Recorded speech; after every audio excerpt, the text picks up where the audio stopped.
Boa noite, Enir. Boa noite, Seja Patrícia. bem-vinda mais uma vez. Boa Obrigada. noite a todos.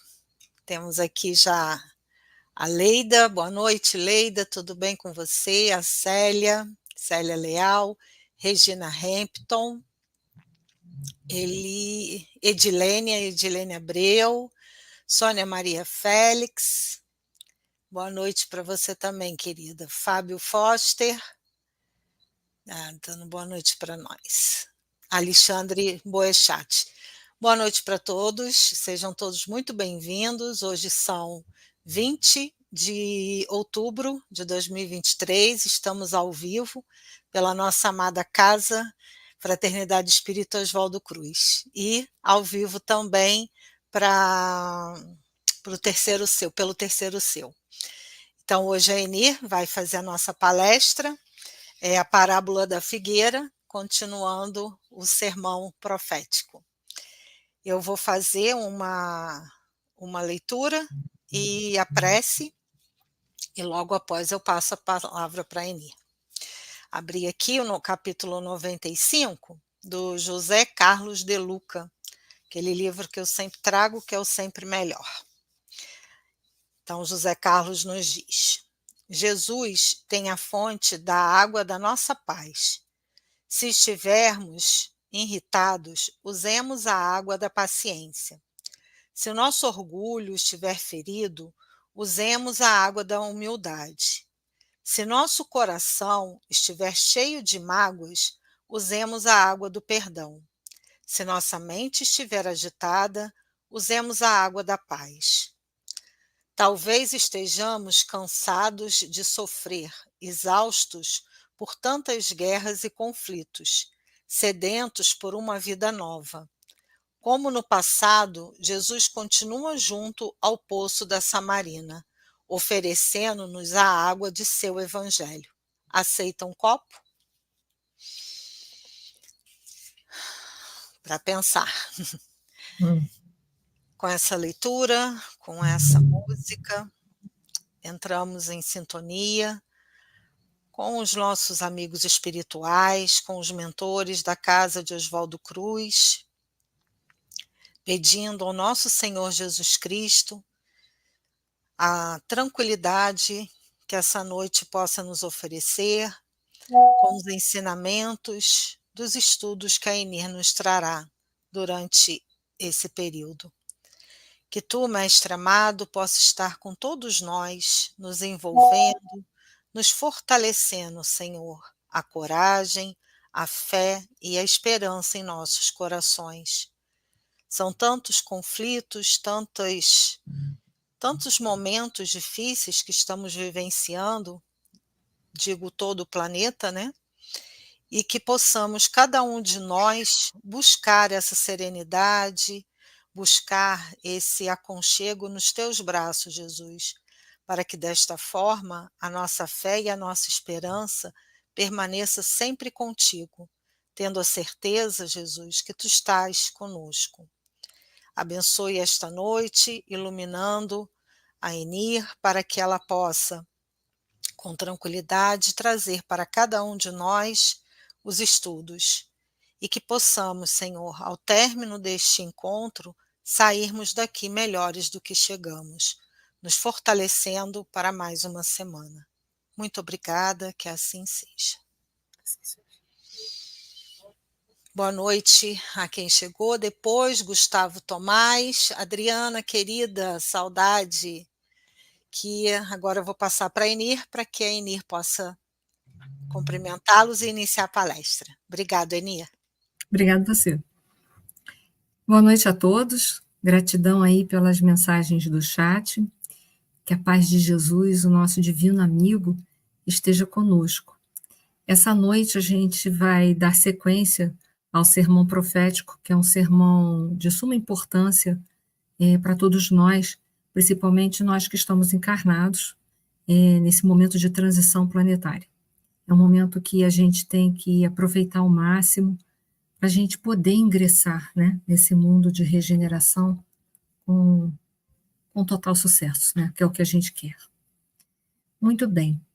Essa parábola que nós vamos comentar aqui essa noite, ela é a parábola da figueira. Nós não podemos confundir com uma outra parábola que também está em Mateus, só que capítulo 21, que é chamada a parábola da figueira que secou. Não é a mesma parábola.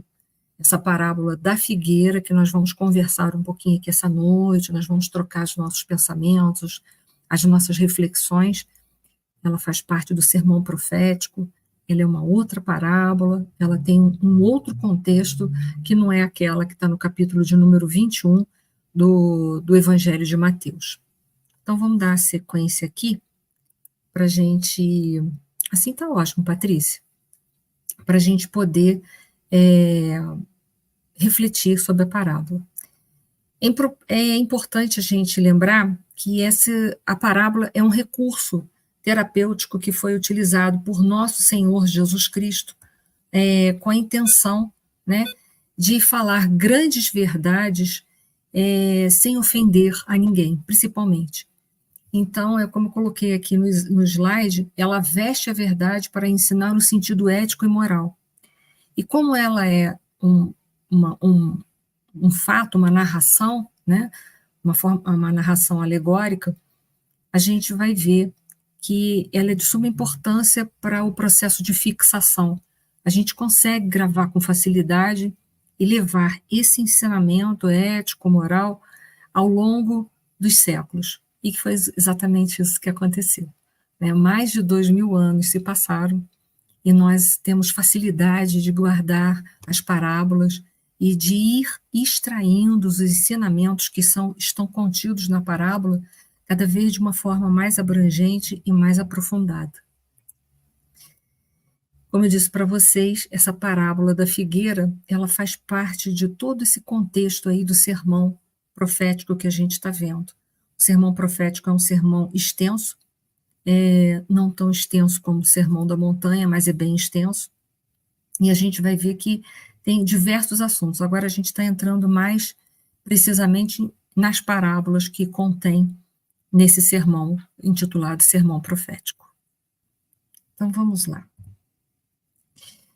O sermão profético, como a gente falou já logo na introdução, ele vai estar falando sobre essa transição planetária.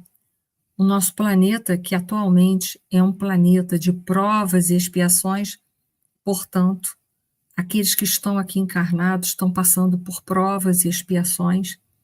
Ele vai deixar de ser mundo de provas e expiações e vai passar a ser denominado mundo de regeneração, onde o bem começa a predominar. Num planeta de provas e expiações, o mal predomina. Num planeta de regeneração, começa cada vez mais a se implantar o bem, a gente se conscientiza, a nossa consciência abre e aí começa a passar a viger com muito mais significado, profundidade, o bem nas nossas relações. É nisso que caracteriza principalmente um mundo de regeneração. Ainda somos provados, mas já não sofremos as expiações. E o sermão profético vai falar desta transição até a implantação final para o mundo de regeneração. Então, Jesus, há mais de 2000 anos, profetizou que nós passaríamos por essa transição. O sermão profético, a gente já falou, ele foi proferido no Monte das Oliveiras. Então, é importante lembrar, para o contexto do povo judeu, que as oliveiras, elas simbolizam as questões religiosas. Então, Jesus sobe no Monte das Oliveiras e lá de cima, no Monte das Oliveiras, ele consegue divisar todo o Templo de Jerusalém. É muito interessante isso. E lá, então, ele começa um processo de reflexão e começa, dentro desse processo de reflexão, conversar com os seus discípulos, falando sobre os sinais, os momentos da transição que sofreria o nosso planeta Terra. Como a gente já também abordou da última vez, todo monte requer um esforço para subir, e um esforço no sentido e na direção da verticalização. E o que a gente precisa verticalizar agora mais do que nunca são os nossos sentimentos, são as nossas emoções. Intelectualizados a gente está bastante, a gente tem bastante inteligência para compreender, para se desenvolver, para viver e se movimentar dentro desse planeta. Porém, a parte moral ainda está bem atrasada. Basta ver que no nosso planeta ainda existem diversas guerras. Isso é um sinal muito significativo de que nós ainda não estamos evoluídos o suficiente, moral, não temos uma maturidade emocional e um desenvolvimento moral significativo, senão a gente não teria mais guerras. Uma outra coisa muito importante a gente relembrar é que a parte nobre de uma oliveira, de uma azeitona, é a extração do azeite. E que para que possamos tirar das azeitonas o azeite, que é a parte nobre dela, ela precisa ser macerada. Então é preciso entender que a gente vai sofrer esse processo.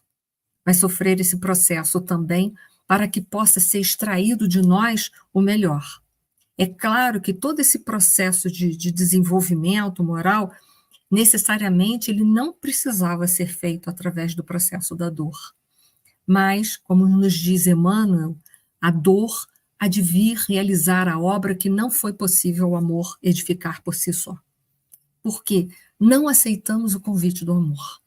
Jesus vem à Terra, faz esse novo convite, porque ele já tinha feito esse convite anteriormente pelos diversos missionários que ele enviou ao planeta Terra, e principalmente ao povo judeu, mas nós, ainda teimosos, endurecidos que fomos e somos, nós não aceitamos o convite do amor.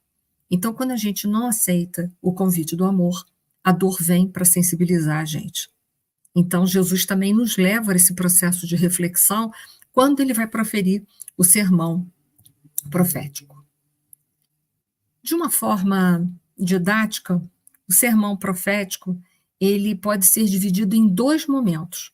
Um de sofrimento, que é o denominado transição, que foi como eu disse para vocês, se nós tivéssemos aceitado o convite do amor, nós não estaríamos passando pelo processo do sofrimento.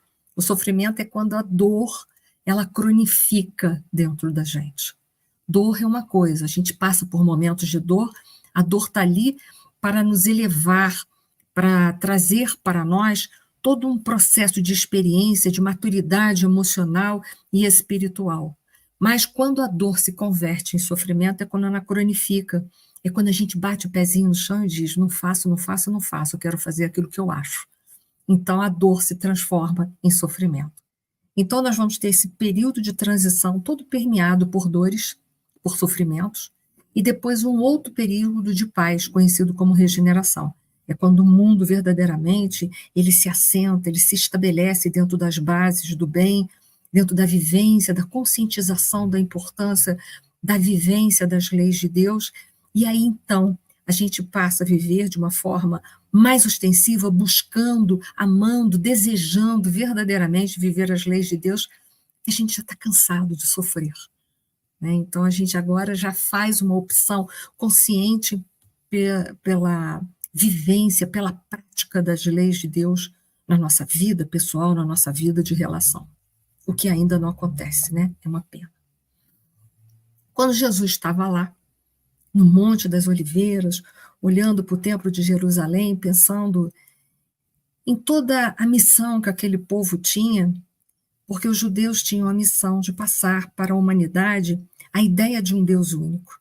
E o que eles fizeram? Eles se fecharam dentro de si próprios e passaram a pregar que Deus havia escolhido tão somente eles, que eles eram o povo escolhido. E começaram a viver, ter essa vivência de um Deus único de uma forma egoísta, de uma forma muito particular, separatista. E aí eles falham na missão deles. E aí o Templo de Jerusalém já não era mais o lugar onde as pessoas poderiam ir buscar ensinamentos, vivências, para poderem entrar no reino dos céus. Como diz uma passagem de Jesus, ele se referia aos representantes da lei, dizendo que eles não entravam no reino dos céus e nem deixavam ninguém entrar.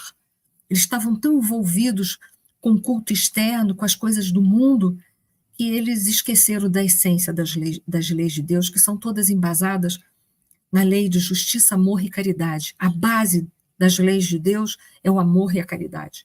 E o templo já não fazia, já não comportava mais nada disso, só viviam de formalidade, de cultos externos, e Jesus olhava para todo aquele povo no qual ele tinha feito um investimento imenso, porque foi o povo que ele mais mandou missionários o tempo todo, preparou, ensinou para aquele povo o máximo para que ele pudesse desempenhar a sua missão aqui no planeta Terra, mas ele vê que, infelizmente, o orgulho daquele povo era tão grande, tão grande, tão grande, que havia deixado toda a emoção deles paralisada, que havia tornado a visão deles obscurecida, se tornavam verdadeiramente cegos para a lei de Deus.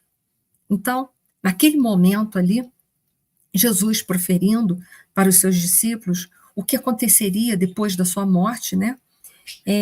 Os discípulos, então, que estavam com Jesus, perguntam: dize-nos, quando sucederão essas coisas? Foi a primeira pergunta, depois que Jesus proferiu o sermão profético, né? Quando ele estava proferindo. E que sinal haverá da tua vinda? Foi a segunda pergunta. E da consumação dos séculos? Essa foi a terceira pergunta. Alguns autores colocam a segunda e a terceira como uma coisa só. Alguns separam de forma que, como se fossem 3 perguntas separadas de Jesus. Então, quando sucederão todas essas coisas? Que sinal que vai ter da sua vinda, do seu retorno? E qual será a consumação dos séculos? Quando isso terminará? Então, a gente já teve oportunidade de conversar sobre esse sermão em outras palestras, a gente já teve aqui juntos outras noites, e a gente sabe que, quando essas coisas sucederão, elas se apresentarão por sinais ao nosso redor. Então, nós começaremos a ver, nós já estamos no meio desse olho do furacão, com toda certeza. Não se sabe exatamente o momento exato em que o mundo de regeneração vai ser implantado, porque a exatidão dos momentos, só Deus que sabe verdadeiramente. Mas a gente já sabe que a gente está nesse turbilhão, porque a gente vê quantas guerras, em função do orgulho e do egoísmo humano, quantas polarizações de ideias, quantos preconceitos que nós estamos vivenciando de uma forma tão intensa na sociedade, e a gente vê isso todo dia nas mídias. Então, a gente já sabe que a gente está nesse olho do furacão. Agora, o que a gente tem que fazer, talvez seja a pergunta de vocês aí em casa, e a pergunta também que eu fiz para mim, quando eu estudei o sermão profético. Sem sombra de dúvida, o que a gente pode fazer é algo muito particular. É tentar viver os ensinamentos de Jesus, aconteça o que aconteceu ao nosso redor. O que é desafiador e difícil para todos nós. Mas se a gente não vivenciar os ensinamentos de Jesus, diante de tudo isso que a gente está vivendo, aí, essa polarização, essas guerras, esses preconceitos, eu garanto que vai ser muito difícil a gente poder ingressar no mundo de regeneração. Ou a gente implanta o amor e o respeito ao próximo, ou a gente não vai conseguir ingressar no planeta de regeneração. Então fica a dica aí para a gente parar, para refletir e não se deixar arrastar. E quando a gente sentir que a gente está fraco, que a nossa fé está vacilante, que a gente não vai conseguir viver Jesus, que a violência fala mais alto, o ódio, a ira fala mais alto, a falta de esperança e de fé fala mais alto, a gente deve procurar uns aos outros para a gente se consolar, para a gente se fortalecer. É isso que a gente precisa fazer verdadeiramente. Mas vamos lá. Vamos à parábola em si. Então, Mateus capítulo 24, versículos de 32 a 35, assim se expressa: aprendei, pois, esta parábola da figueira. Quando já os seus ramos se tornam tenros e brotam as folhas, sabeis que está próximo o verão. Igualmente, quando virdes todas essas coisas, sabei que ela está próxima às portas. Em verdade vos digo que não passará esta geração sem que todas essas coisas aconteçam. O céu e a terra passarão, mas as minhas palavras não hão de passar. Mas daquele dia e hora ninguém sabe, nem os anjos dos céus, mas unicamente meu Pai.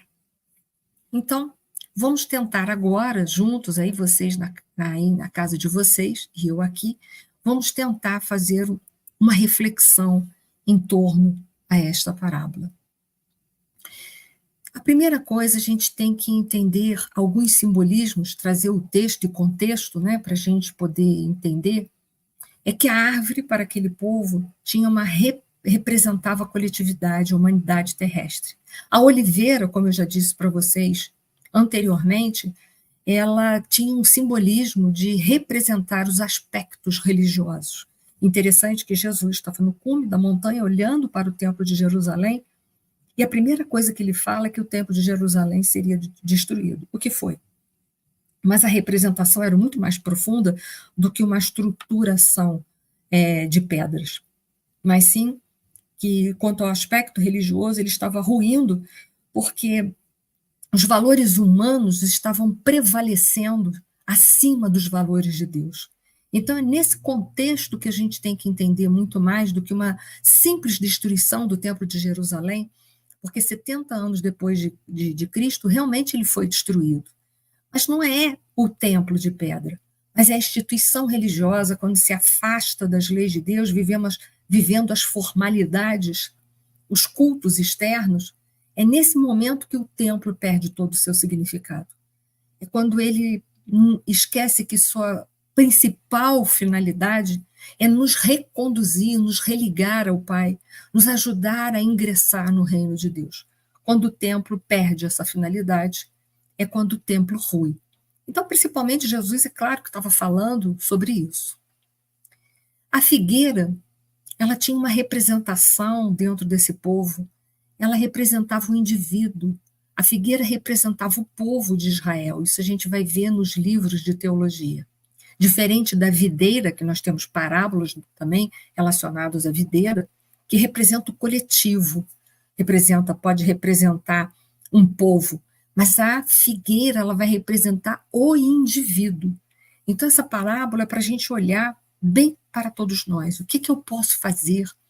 Qual é a minha contribuição para a humanidade, para que esse mundo de regeneração ele possa ser verdadeiramente construído, surgir, para que eu possa ingressar e ajudar aqueles que vêm na retaguarda a terem a mesma oportunidade, os mesmos conhecimentos, as mesmas chances para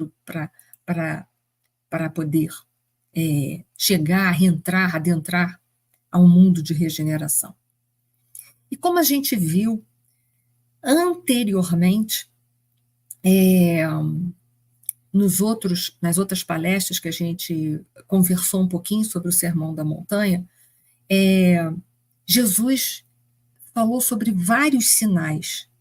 Então, ele falou dos falsos cristos, e a gente teve uma oportunidade de fazer uma comparação com um artigo que foi publicado na revista Espírito, de dezembro de 1861, onde Fenelon mostrou para a gente que os falsos cristos eles representavam a corrupção no seio religioso, e que o sintoma, né, de sua decadência, né, representava justamente a decadência dos valores religiosos. Então, haveriam muitos falsos cristos, haveriam muitos que se diriam trabalhadores de Jesus, mas que, em verdade, eram homens corrompidos que tentavam arrastar outros homens também para a corrupção.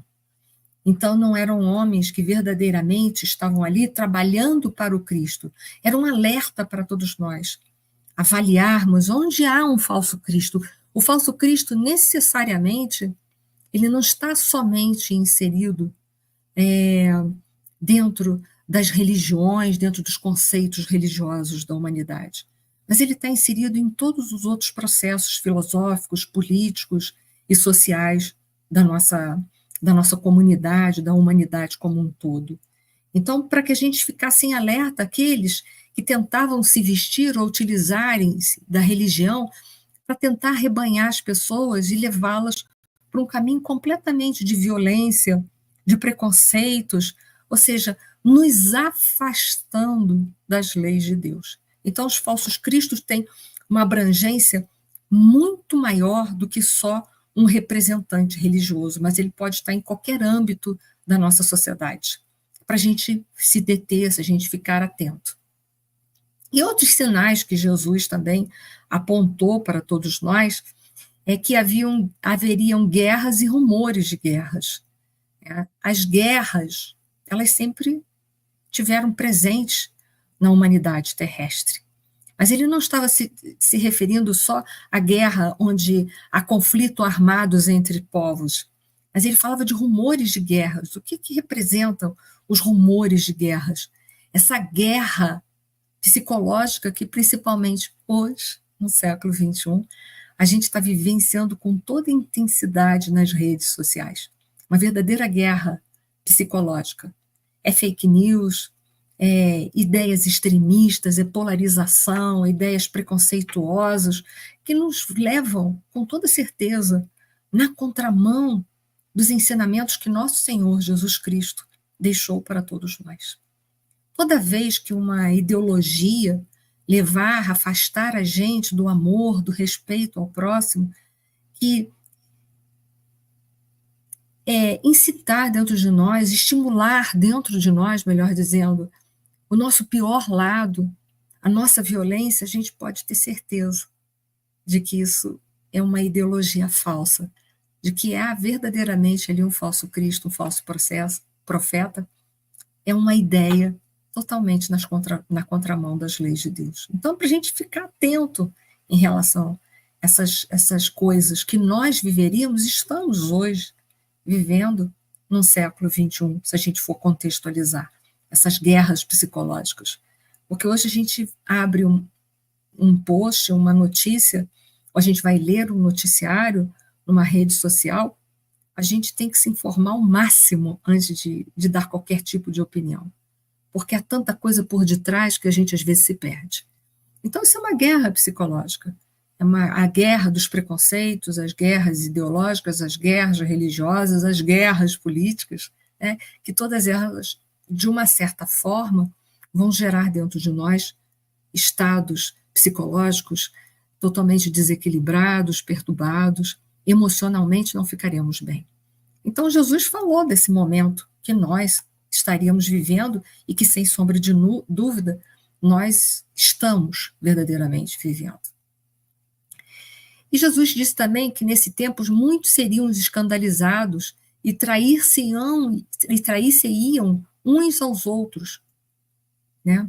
Então, qual é esse momento que a gente está vivendo que parece que a gente se escandaliza e um trai aos outros? É novamente a polarização, é novamente a violência que nós estamos vivendo nesse contexto social que a gente está vivendo.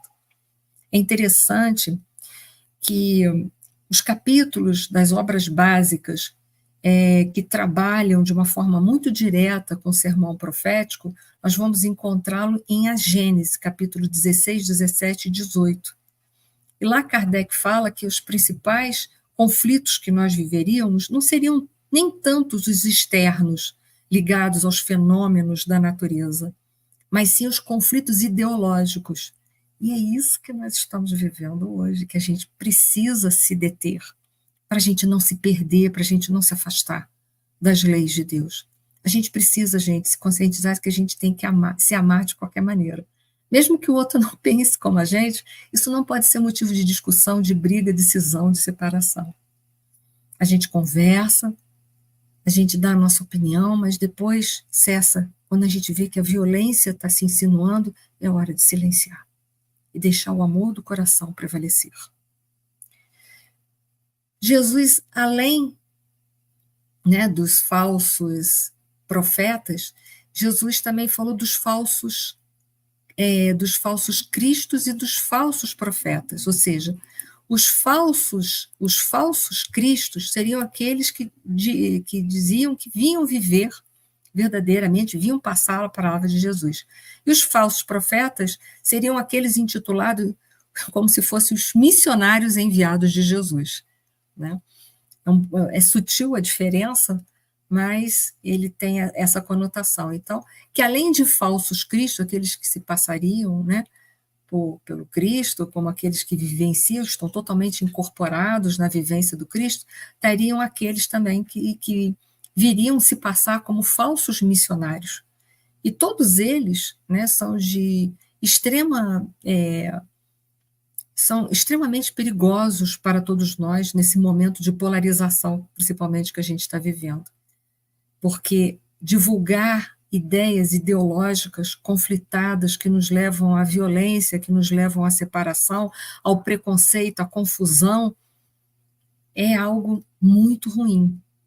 E é algo até muito perverso quando a gente oferece isso para a humanidade, principalmente para aquele que não tem capacidade de digerir, de avaliar com profundidade, né? Então, a gente hoje precisa se deter muito em relação a tudo que a gente tem recebido, para a gente não divulgar, não passar para frente uma ideia que pode mais trazer conflitos, confusões ou indecisões para as pessoas. Então, é hora da gente verdadeiramente ficar antenado para a gente não ser veículo do mal nessa atualização.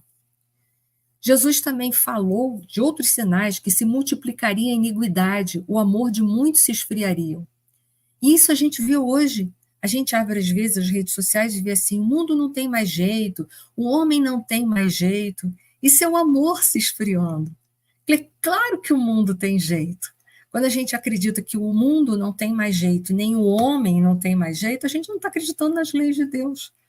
A gente não está acreditando que tudo isso está no controle de Deus. A gente está achando que acabou, está tudo perdido.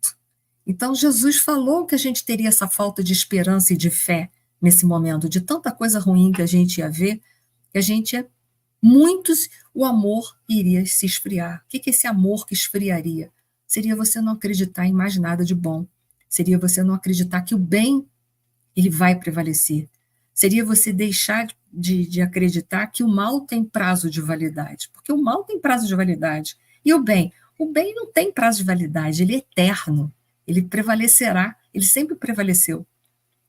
Né? Então, assim, prevaleceu como existência, não prevalece talvez dentro de nós, mas o bem existe independente da sua adesão ou não.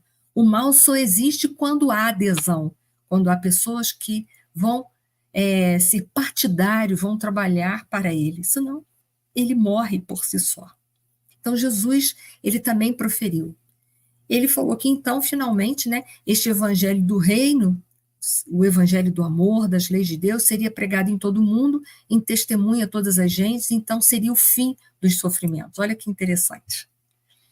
Então, também Jesus falou que no final de toda essa confusão, aquele que permanecer fiel às leis de Deus, que permanecer fiel a tudo que Jesus ensinou, então, finalmente, ele vai merecer um momento de paz tão esperado. Então, entenda, o sermão profético é essa subida que a gente está fazendo para o Monte das Oliveiras, onde lá a gente vai ser macerado para extrair dentro de nós o nosso lado melhor. Então, feita essa introdução, vamos lá, vamos ao versículo 32. Aprendei, pois, esta parábola da figueira, quando já os seus ramos se tornam tenros e brotam folhas, sabeis que está próximo o verão. Aprendei, é um imperativo afirmativo, ele está afirmando. É uma ordem, é um pedido, é um convite, é uma súplica de Jesus. Então aprende com a parábola. Aprende com a parábola da figueira. Eu não sei se vocês sabem, mas a figueira é uma árvore bastante interessante que quando aparecem as folhas, a gente já sabe que está se iniciando o verão, porque as suas folhas aparecem no verão. As suas folhas caem no outono, ela fica sem folhas no inverno, e quando está chegando a primavera, é a época dos frutos. Então, é bem interessante, né, a figueira, que se ele está dizendo que aprendei, pois, essas parábolas, quando já os seus ramos se tornam tenros e brotam as folhas, está chegando o verão. É um momento em que a figueira vai começar um ciclo, onde ela começa a fazer as folhas, ela começa a aparecer, ela começa a exteriorizar, depois ela perde essas folhas, porque é o momento do outono em que ela vai deixar para trás, vai despojar todas aquelas folhas dela, ela vai se renovar, vai passar o inverno numa introspecção muito grande, digamos assim, para ela surgir na primavera, dando os frutos, mostrando para a gente que esse é o nosso ciclo interno. Né? A gente extrai do meio todo um conhecimento, traz esse conhecimento para dentro de si, faz uma revolução no nosso mundo interior com esse conhecimento, abandona as folhas, tira tudo que é externo, que faz parte da personalidade e que não tem sentido, porque nós precisamos viver a individualidade, ou seja, o espírito imortal que nós somos, abandona o que é externo, o que é passageiro, cai numa introspecção ainda mais profunda para que esses valores criam verdadeiramente raízes, de fato, que aí sim, esses valores estando dentro de nós, totalmente argamassados, prontos, vividos interiormente, entendidos, eles então vão gerar frutos. Fruto é aquilo que a gente dá para o outro. A árvore não come do seu próprio fruto. O fruto que ela produz é para ofertar ao outro. Para quando chegar a primavera, ela está abundante de alimentos para oferecer àqueles que estiverem sedentos. Então, é um ciclo individual. Por isso que eu falei, essa parábola, ela está falando da individualidade, daquilo que nós precisamos fazer. Trazer esses ensinamentos que nós recebemos de Jesus, interiorizar esse ensinamento, se despojar de tudo aquilo que não é eterno dentro de nós, que a traça e o ferrugem corrompe, como Jesus disse, desapegar-se daquilo que não tem mais sentido para nós como espíritos imortais, fazer uma introspecção severa dentro de nós, argamassar todos esses conhecimentos para que eles se tornem fortes e predominantes dentro de nós, para depois, então, a gente dar flores e frutos. Então, é a primeira dica, por isso que ele usa o simbolismo da figueira para todos nós. Olha que coisa mais interessante. Então, ele está falando de um processo de renovação, porque a figueira, ela aparece com as suas folhas, é uma nova figueira, ela está lá, está no seu processo de desenvolvimento, porque a última fase dela é dar os frutos, é a última fase dela. Então, ela está falando de uma coisa de renovação, pegar os conhecimentos e renovar. Quando eu renovar, e eu chegar no outono, essa renovação, eu vou me despojar de tudo aquilo que não tem mais significado para mim mesma. Olha que interessante. Muito interessante. É um processo de renovação que ele está chamando a todos nós. Pega os ensinamentos, traz para dentro, se desapega de tudo que não é real para a sua vida de espírito. Leva esses ensinamentos, constrói eles com firmeza, traz eles para dentro de si com toda a força, constrói bases dentro de você fortes que nada externamente possa derrubar, para depois você oferecer para a humanidade. É aí que é o mundo de regeneração. O mundo de regeneração é um mundo de construção de todo mundo, onde todo mundo está renovado. E aí Jesus dá uma outra dica ali. Igualmente, quando vir de todas essas coisas é os sinais que a gente falou anteriormente, os falsos cristos, os falsos profetas, o amor que esfriará. Então, quando você vir de todas essas coisas, sabei que ele está próximo. A gente sabe que Jesus não vai vir pessoalmente, ele vai enviar seus missionários. Então, que está próximo ao reino dos céus, está próximo à implantação da regeneração aqui na Terra. Está próximo, está às portas. As portas. E é importante a gente lembrar que outro simbolismo que Jesus traz para a gente. As portas é usada nas escrituras sagradas, né? Uma linguagem simbólica que significa desafio e oportunidade. É um desafio, uma oportunidade que surge à frente de nós e que se a gente só vai passar por essa porta, que a gente já sabe que é uma porta estreita, porque tudo que tem desafio e oportunidades novas, se é um desafio, é algo que é estreito, porque é algo que é novo. Então a gente já sabe que essa porta que Jesus está falando é a porta estreita, que é a porta que só passa um de cada vez, não tem como passar com outra pessoa, a gente passa sozinho, porque é assim que estabelece-se a lei moral, como está lá no livro dos Espíritos. As leis morais estabelecem a nossa relação com a gente, a nossa relação com o próximo e a nossa relação com Deus. Por isso que a porta é estreita, é primeiro a gente com a gente mesmo, nós conosco. A gente primeiro tem que se resolver.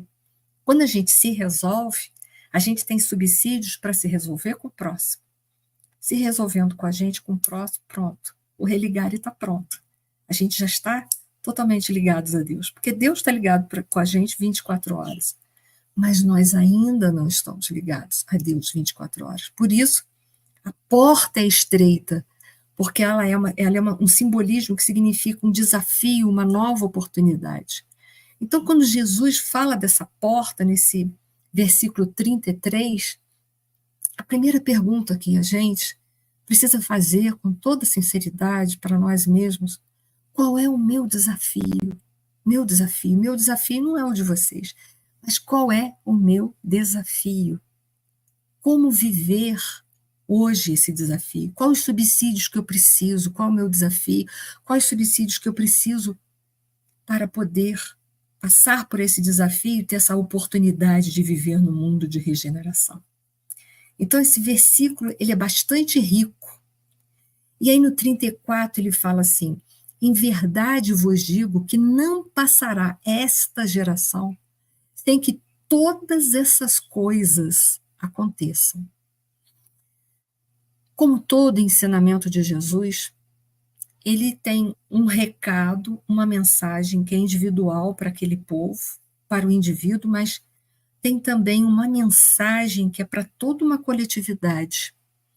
Então, assim como Jesus tinha misericórdia para aquele povo que ele sabia que estava falindo na sua missão, as suas passagens eram para salvaguardá-los, para ajudá-los a sair daquela condição, mas também era uma mensagem que vararia os séculos e atingiria a humanidade como um todo, em todo momento. Então, num sentido mais restrito, aquela geração que Jesus se referia era a geração que havia negado ele, a geração que havia levantado o braço e escolhido Barrabás, que também estava sujeito à lei do progresso através das reencarnações. Portanto, o tempo também mostraria para eles, através do mecanismo da dor, já que eles não tinham aceitado o amor, eles, através do mecanismo da dor, mostraria para eles que eles também estavam sujeitos às leis de Deus, como nós estamos, todos sujeitos à lei de progresso, através das reencarnações, às leis de Deus.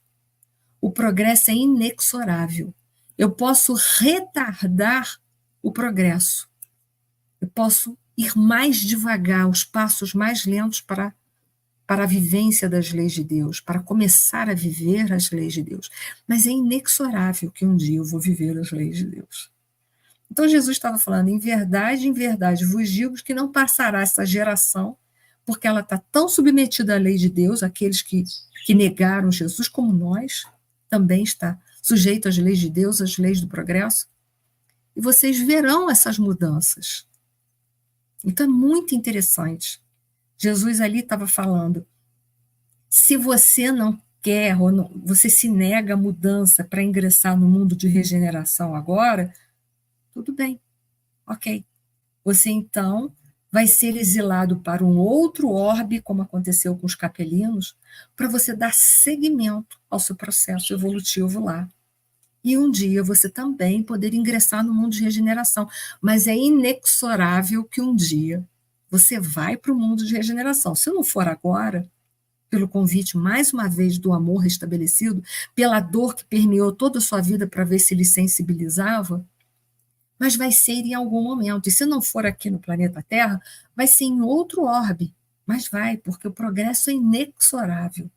Então, Jesus se dirigia tanto àquela coletividade, aos judeus, que não aceitaram Jesus como Messias e que levantaram a mão e disseram: Barrabás, solta Barrabás e manda crucificar Jesus, como a todos nós, há mais de 2000 anos. O progresso é inexorável. E aí, em a Gênesis, no capítulo 17, item 58, Kardec diz assim: é, pois, o fim do mundo velho, quando ele se refere a essa passagem, é, pois, o fim do mundo velho, do mundo governado pelos preconceitos, olha isso, é Kardec falando, pelo orgulho, ó, momento que a gente está vivendo, pelo egoísmo, ó, pelo fanatismo, ó, nós estamos vivendo isso, pela incredulidade, ó, pela cupidez e por todas as paixões pecaminosas.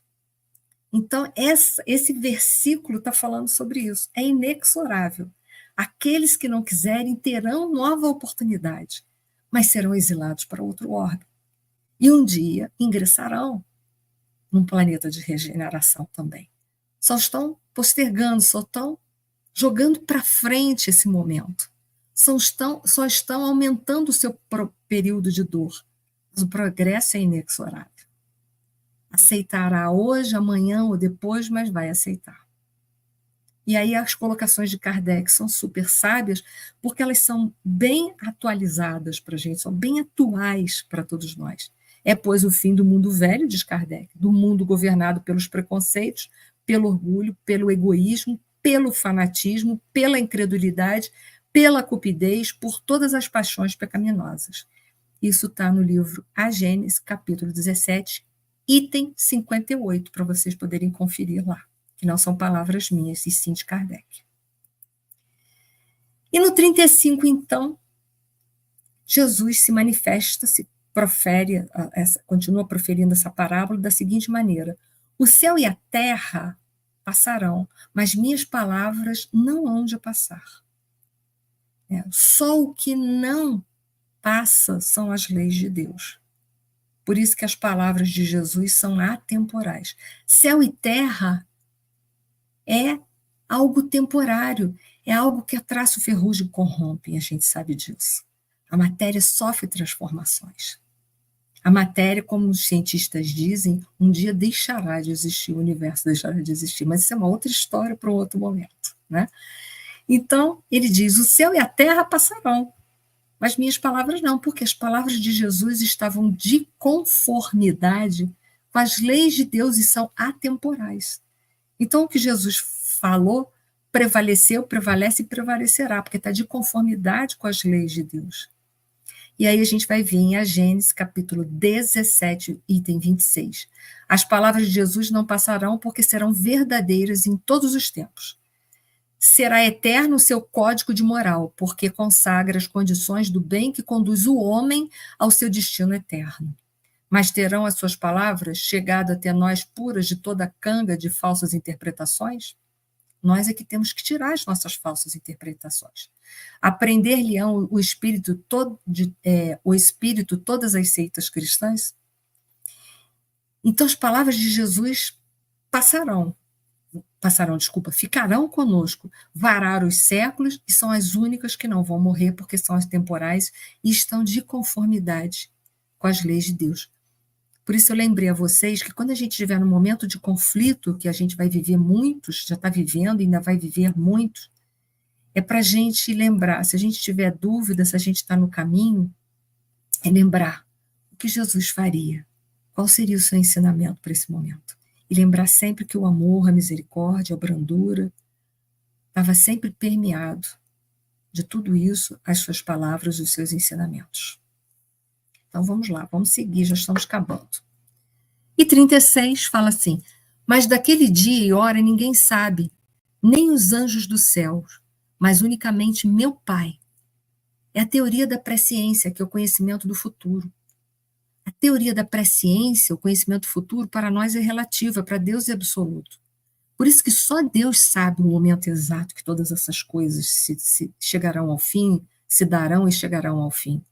Por isso, se algum espírito vier dizendo, vai acontecer em tal data, vai acontecer assim, saiam fora, isso está lá no A Gênese, capítulo 16, item 16, onde vai falar para a gente fugir dessas comunicações, desses avisos, dessas notícias, que as coisas vão começar a tal hora, tal dia, em tal lugar. Isso só Deus é que sabe. Geralmente, quando há manifestação dessas comunicações, são espíritos pseudo-sábios que vêm para nos confundir, para nos desesperar, para, enfim, trabalhar com algum conteúdo negativo existente dentro de nós. Muito bem, a gente viu que a figueira, ela simboliza, né, é um período de transformação, uma transformação, uma renovação que começa dentro de nós e que vai nos transformar e transmutar, porque não basta só mudar o exterior, mas tem que nos mudar interiormente. Então, é um período de transformação e também um período de transmutação, um período que começa no verão, de crescimento, e depois ele vai chegar a uma maturidade de umas ideias, onde a gente vai perder as folhas, vai chegar no velhice, que é o inverno, onde essa ideia vai ganhar totalmente força dentro de nós, para eclodir na primavera da nossa existência como espíritos imortais, onde vai dar flores e frutos. Todo esse é um período muito importante. O figo é a figueira é uma árvore bastante interessante, porque simbolicamente não, desculpa, a figueira, as suas flores e seus frutos, elas ocorrem para dentro. É chamado de um processo de inflorescência, a flor nasce para dentro, e dessa inflorescência vem a infrutescência, daquela flor vai se transformar num fruto. Mostrando que todo o processo é interno. Olha que interessante a figueira, né? Então, o mundo de regeneração, ele começa dentro da gente. Eu não vim aqui para mudar as pessoas, para fazer elas pensarem como eu, ser como eu, ver o mundo como eu. Eu vim trazer os ensinamentos para dentro de mim, extrair o meu melhor, inflorescer e infrutecer. Então, Jesus escolhe a árvore certa para nos representar e mostrar como é o processo do mundo de regeneração, como é que ele nasce. Ele começa a nascer dentro de nós, para depois, sim, ele aparecer no mundo externo de uma forma mais ostensiva. Então, a figueira, né, como um sicônio, ela nos ensina, ela nos leva a um processo de evolução na verticalização, porque quando a gente faz esse processo de introspecção, são os valores morais que a gente vai estar trabalhando. Então, ela nos convida mais uma vez a verticalizar as nossas emoções, a trabalhar as nossas sombras. Precisamos converter as nossas sombras em experiência, em maturidade emocional e espiritual. A gente está aqui para isso, para, com a dor, já que a gente escolheu a dor, transformar a dor numa experiência. A Joana de Ângeles, nas suas obras, na série psicológica, ela diz que dor que não se converte em experiência vira masoquismo. E é verdade. Toda dor que nos visita, ela precisa ser transformada em experiência para a nossa vida.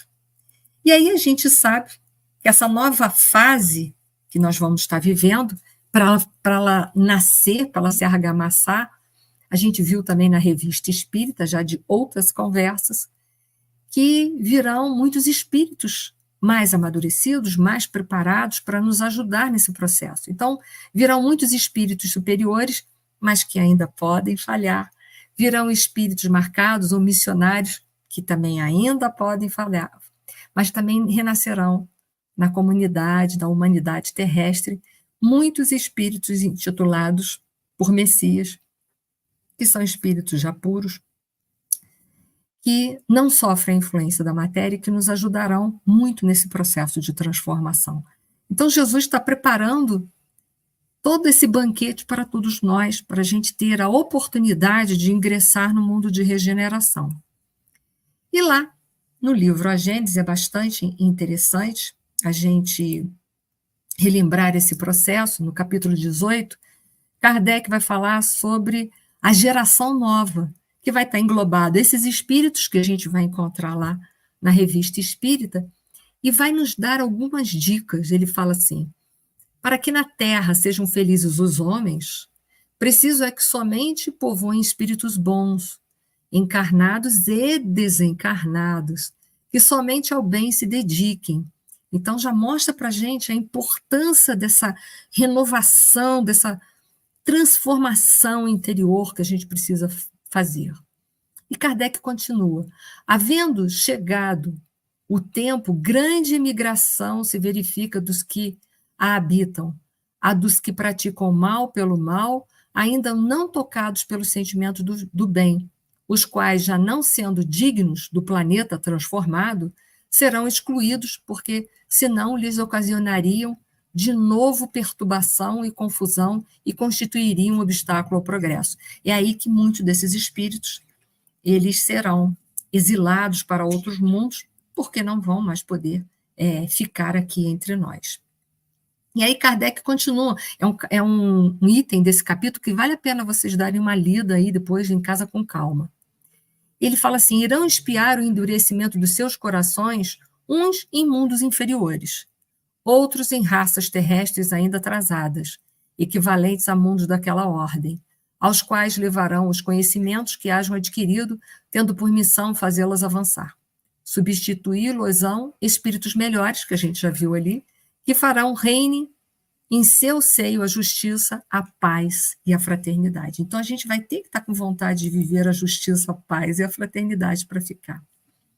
E aí ele continua assim, olha que interessante. A época atual é de transição. Confundem-se os elementos das duas gerações. Colocados no ponto de intermédio, assistimos a partida de um e a chegada de outra, já se assinalando cada uma no mundo pelos caracteres que lhes são peculiares. E a gente já está vendo isso. Quantas pessoas estão se importando dentro da sociedade, trazendo novas tecnologias, novos conceitos para que haja um maior respeito com a natureza, com a gente e tudo mais.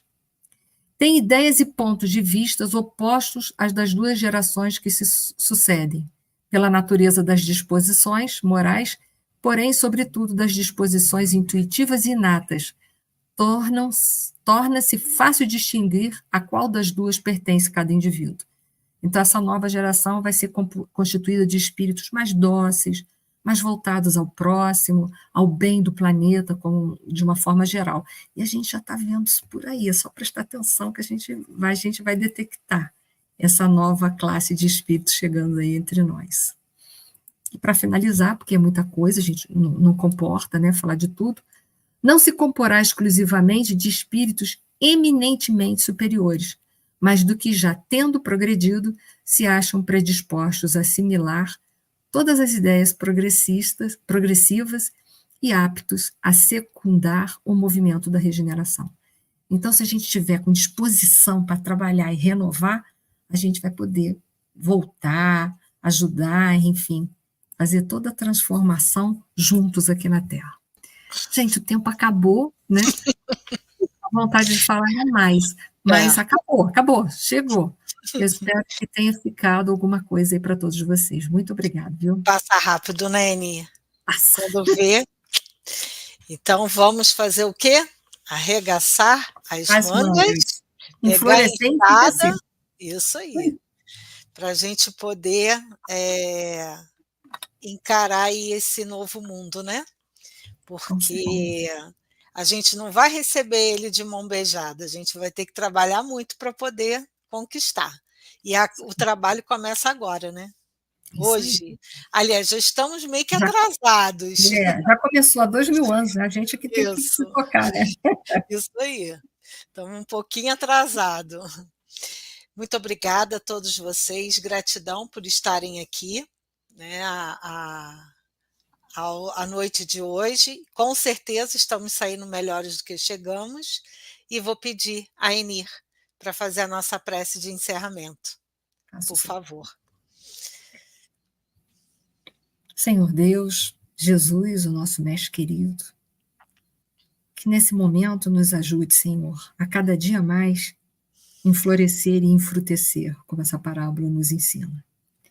Que toda essa renovação e transformação comece no nosso mundo interior, que é o lugar onde ela pode verdadeiramente enraizar, criar bases, para que nós possamos viver nesse mundo ainda tão cheio de conflitos, de ideias tão desviadas das tuas leis, e não sucumbirmos a esses desvios.